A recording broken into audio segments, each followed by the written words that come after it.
Yesterday, as I was walking up to my shop, there was a fox right here laying down. And he heard me, it heard me walking, and it turned around and lifted his big ears up and looked at me and then laid back down.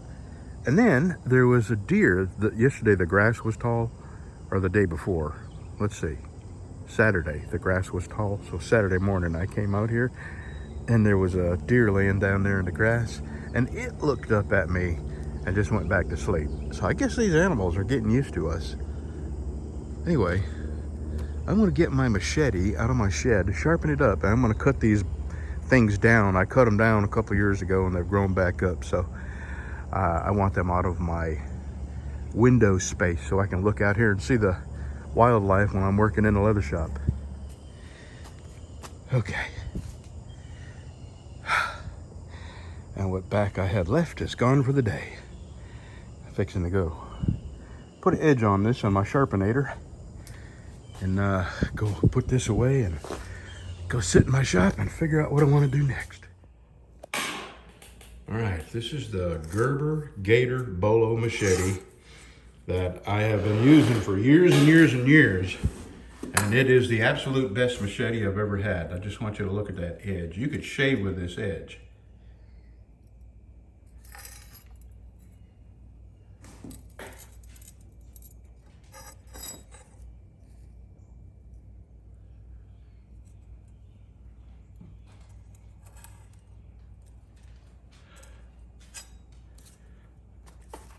I have cut trees down with that. As the biggest tree I've cut down was 6 inches around, and I only did it because I wanted to see if I could. And I could. And I cut it down just as quick as you could cut it down with an axe. But if you'll recall, several years ago, I cleared 2 acres of land by hand using 90% of the work was machete. And about 10% of it was a walk behind heavy duty string brush cutter that I ended up putting steel cables instead of the plastic cords, you know. And boy, did that make a difference. Dangerous as hell, but I didn't tell my wife till after I did it. That way she couldn't tell me. What is that saying? It's easier to ask forgiveness than permission. Anyway, that's the Gerber Gator Bolo. I still swear by that machete, and I still use it here. It's got a lot of years of use on it. And I have put nicks in the tip and sharpened the nicks out just from hitting chain link fence and rocks and stuff like that. Anyway, all right, let's get in the shop, see what kind of mischief we can get into.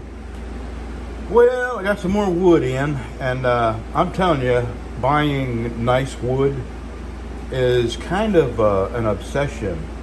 And I'm at the point now where all my drawers are filled up, so I had to decide whether I wanted to buy more drawers or stop buying wood.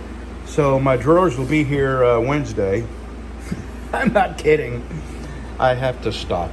So let me show you. This is all nice wood, but let me show you what happens when you put a little moisture on this wood. And this gives you an indication of what it's going to look like once it's polished up. Here we go. You ready? This is just water.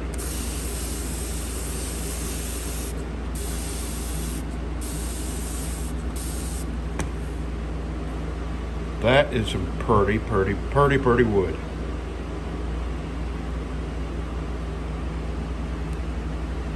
This is Karelian. That is some curly Karelian? I don't know. It's nice. Let's see what the other side is going to look like. Very nice. Okay, I'm going to do something. I thought that was funny. I either got to stop buying wood or more drawers, so the drawers will be here Wednesday. Come on, that was funny. I'm still laughing. So I'm going to do something I haven't done yet. I'm going to make whatever amount of sharp fingers, probably 3 that I can get here. And I'm going to make it out of my thickest metal just because. I have all these lined up to be made, but I'm just not into making them right now. I do have a dinner skinner that it's ready for the handles, and I got the sheath all made for it, and I'm just waiting on the synthetic to be shipped. I've got it covered in wax so it won't rust out here, and that'll be done as soon as I get the handles. It'll be done in a couple of days, and I don't have any orders for any of these. So I think I'm gonna go ahead and make 3 sharp fingers out of this, and I say 3 just because that's how many I can get off a piece. This is the last of my 3/16 before I go to the new stuff, which is up there, top shelf. So let's get them out here, and I think I can get 3 out of this. I hope so. If not, maybe 2 and a BC Special. This is 4-inch wide, and I started buying a 5-inch wide, and I wished I had bought 5-inch wide all the time, because I can get 3 knives side by side. I hate wasting steel because it's so expensive. All right, let me see how many I can get out of this. We'll be back. Well, here's a dilemma. I can only get 2 on this, and it's going to leave a huge chunk of wasted steel. So no matter what I do, there's no way to get a 3rd one out of this. And there's just not enough knife left to get a 3rd one, so there's going to be a huge amount of wasted steel here. So what do? Do I cut a Texas Rumble out? Or do I put a BC Special on there? I haven't made a BC Special in a while. My Texas Rumbles are a huge chunk of metal with huge wood, and it takes forever to mirror polish these. So I don't sell many of them because I ask $330 for them. So I think I may put a BC Special here. They do seem to sell more, probably because they're a more useful knife than this. This is more of a collector's kind of knife than a using knife, although, you know, you could use it, but once you used it and it gets scratched, then it's a using knife, not a collector's knife. And who wants to pay $330 for a knife that is going to be all scratched up and bloody? And so anyway, a BC Special, I think I'm going to make that, and just not make one of these until somebody wants one. So let me get one of them traced out, and then we'll get it cut.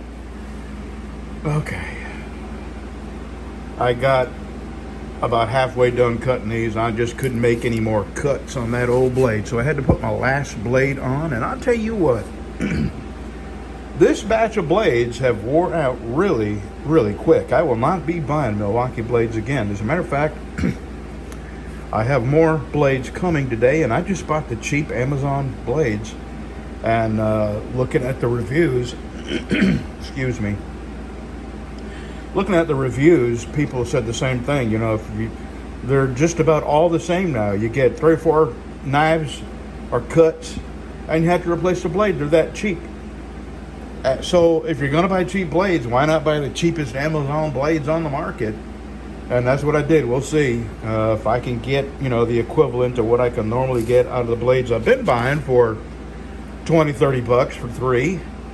Then I'll just buy the $15 for 3 blades on Amazon, you know, if they're no better or worse than what I've been buying. So anyway, I got a BC Special and a sharp finger cut out. Now that's not shaped and not cleaned up or nothing. That's just roughly cut. I got a lot of work to do on the big belt grinder, this one.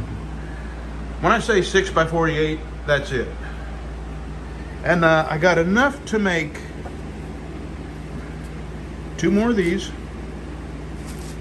or 1 and 1. So if you think you might want a super thick sharp finger, let me know. This is what I make the BC Specials out of anyway. But if you think you might want a thick sharp finger, let me know, and I'll cut a couple more out of this. This one is just going to be for my own personal fun to make, and you know, I'll pick the wood and And this is going to be mirror polished. And I'll tell you what, I really like this wood and I want to use it right away.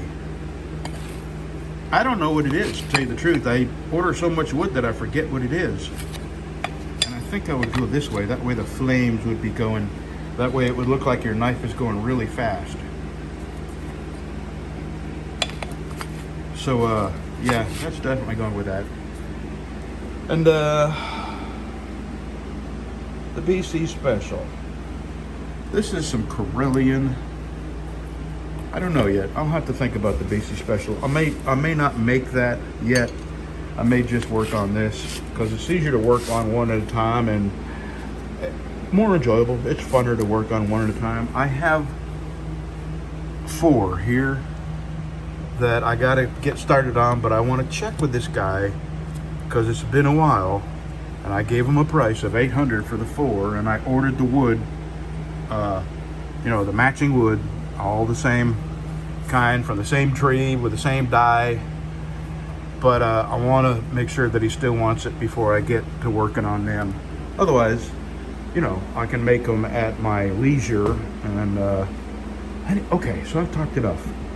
So if you want a sharp finger and you don't want the one that I'm making the way I like, you know, which is basically probably going to be stainless pins, this wood, fade, a really nice fade with some tooling, but it's going to be just the way I want to make it, you know, no other input. But if you want one and you want to have input on it, I can cut you out one right here. So there, I've talked enough. Oh, no, I haven't talked enough. I've been standing here at the bandsaw thinking, you know, I still think about those cops that showed up at my gate trespassing on my property, by the way, although I didn't have no trespassing signs then, and I do now. I got a no trespassing sign on each side of my gate. Here's my gate, and the gate happened to be swung open, so they came in my property and they came up to my other gate. And now I've got no trespassing signs on that gate, and I've got no trespassing signs on this gate. So they legally can't come on your property unless they have a warrant. And I really doubt that there's a you know, I'm not going to say that because I was in shock when 2 cops showed up here over a Facebook meme. So never say never. You know, they could have convinced a judge that, you know, I was the head of some baby raccoon cartel and didn't realize they were raccoons. I thought they were kittens. Anyway, these guys, these fish and game people, for the longest there was a TV show on about Texas fish and game. And this, I have not stopped thinking about this ever since I first saw it on TV, and they do this frequently. It's not an uncommon thing. It's something they do often. They have these fake deer that they'll set up out in the woods, and they'll set it up in a way where you would have to do something illegal to shoot it. And they do this, and then they hide in the woods, and they try to get people to basically commit a crime, break the law. And I'm thinking, how little crime is there that you have to invent a crime and trick people into breaking the law? It just seems so wrong. It's sort of like undercover prostitutes and undercover drug sales. Is there so little crime that you have to invent crime and then bait and trick people into committing these crimes or taking part in the crime so you can arrest them? It just seems so freaking wrong. It's just like these roadblocks where they will just stop an entire road and go from window to window. Where are you headed tonight? You know, just asking questions, shutting down a road with people on their way to work or on the way home from getting kids their clothes, and just randomly shutting down a road, putting up a roadblock and making people drive through this roadblock so they can check for seat belts or whatever else, you know, they feel triggered by. If there's not enough crime where you have to stop citizens who aren't committing any crimes something is wrong. Something's wrong with this picture. If there's so little crime where you have to take a fake deer and stick it in the woods and then hide in the woods and hope someone will come along and break the law, you've got too much time on your hands. And same with cops who go into a big city and,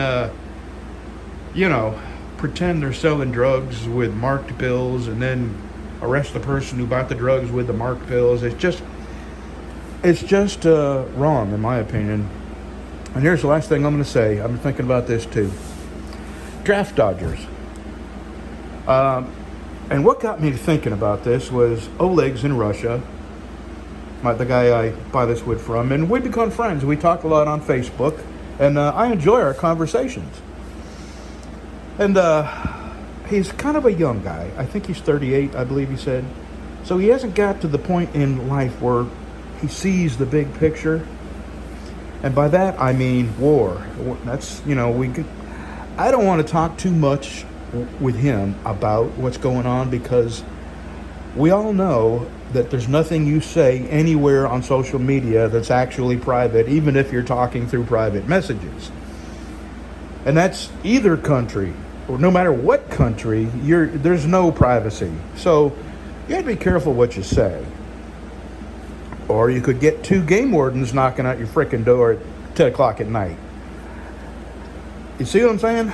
You're not safe anywhere if you use social media. So anyway, we've been talking a little bit about it, and I asked him in somewhat a coded fashion if there was any danger of him getting pulled into the excitement down south of him. And I'm not going to say too much about what we talked about, but he's at the age where he hasn't seen enough of life, where he realizes what a gigantic scam government is. First of all, rich people, their kids never have to go fight in these wars that they start. Here's an example. George Bush Jr., GW. His draft number came up for the Vietnam War. So he joined the National Guard here in Texas, knowing that the National Guard here in Texas was not going to go over to Vietnam. So he avoided Vietnam. Now, it's not exactly a draft dodger, but that guy grew up to become president and sent young men to their death under false pretenses. What was it? Weapons of mass destruction didn't exist. 19 Saudi Arabians crashed planes into the Twin Towers, so we attacked not Saudi Arabia. I mean, go make sense of that. And then when people said, hey, why are we attacking Iraq? And none of them people, flew into the buildings. Oh, well, it's, weapons of mass destruction. Yeah, that's a ticket. So, before him, what was there? Clinton, a draft dodger, fled to Canada to avoid, when he could no longer get deferments from being drafted into the war, he fled to Canada. Biden suddenly developed asthma when he could no longer get deferments. He suddenly developed this case of asthma that would prevent him from fighting in Vietnam. And this is after all the self-professed sports hero he was, in his autobiography. He was, first in his class at rugby or whatever rich people play, polo, who knows. And then Donald Trump. They called him Bone Spurs. Donald Trump could not avoid the draft any longer, so he found a doctor who diagnosed him suddenly with bone spurs. Bone spurs had never bothered him. There had been no medical prior history of bone spurs until his number came up to be drafted. And somehow, all these draft dodgers came into a position where they got to send your kids to be killed. The older I get, the more pissed off I get at how blind I was as a young man. And my friend Oleg, I'm certain that he has not lived enough life to see the big picture. of everybody who is involved in this goings on over there. They're being used as cannon fodder, and it's not going to benefit the people of Russia. It's certainly not going to benefit the people of Ukraine. The only people that are going to win in this war are the people that make and sell bombs and planes and provide armament to the young people who they're sending to their death. Those are the only people that benefit. And the politicians who maneuver and buy stock in this company because they know that there's going to be a big order of this particular armament. The only people that war is good for are the rich people whose sons and daughters never have to see war. And I used to have an opinion of draft dodgers, and I don't have that opinion anymore. I still think that draft dodgers who managed to get out of a draft, and because they got out of it, somebody else's kid had to go get killed. I don't think they should ever come into a position where they get to send other people to their death. That's my thinking. Yeah, I've become very cynical in my old age. Cynical, justly so, because I now see the big picture. There is no left-right paradigm. There is no good and bad politician. They're all fucking bad, and none of them care about you and me and the people that are out here paying the taxes and buying the bombs. All they care about is their wallet and their kids, and their kids will never see the war that they send our kids to. Have a nice day. I'm sorry you had to hear that. I just got a notification. I should have this Thursday, maybe Wednesday. It's just up in Neosho, Missouri, not that far from me.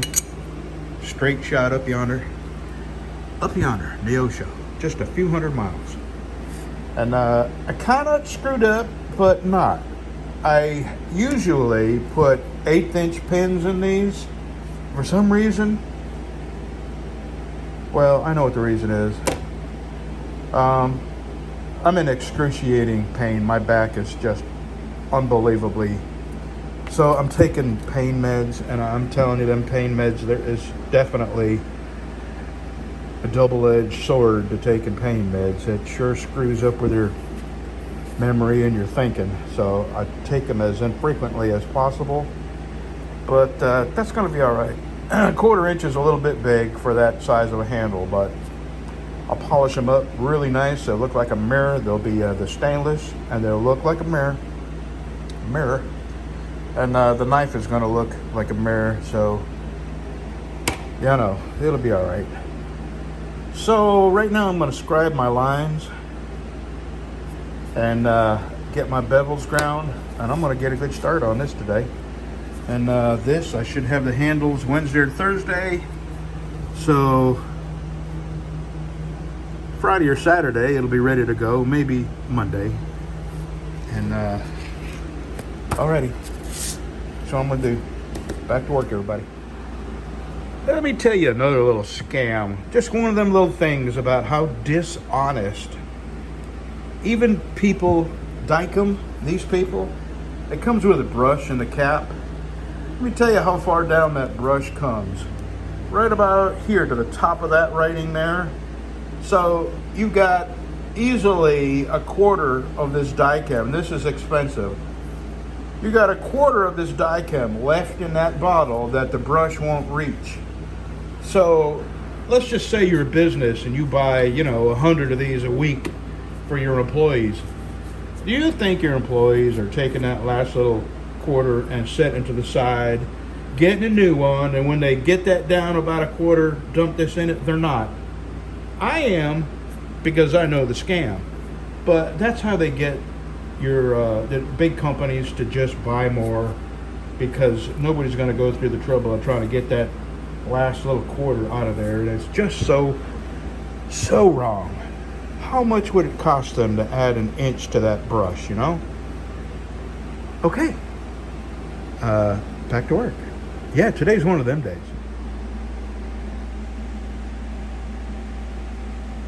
Don't you wish you could sleep that peacefully?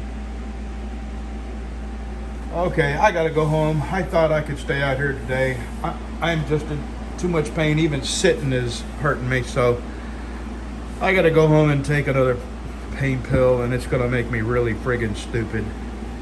So I may not be able to do anything for the next couple of days. I have got to sit and not move long enough for my lower left back to get over the pain and start healing. And if I don't just stop doing stuff, then it's never going to get better. And so if you don't see me for a couple of days, that's why. I'm laying around the house taking drugs, trying to get better.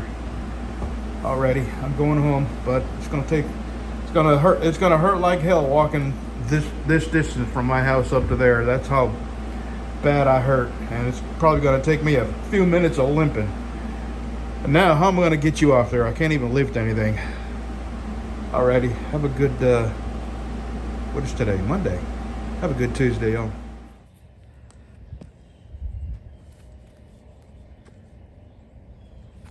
Oh, shit.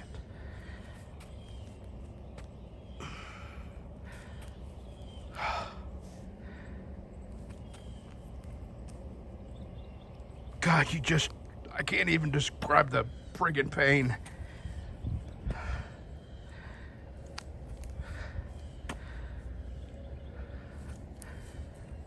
Golly, I swear, I got a long way to go. I'm getting there.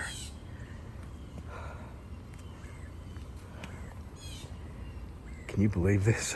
This is the only way I can walk right now. And if I had one of them little electric scooters, I would use it.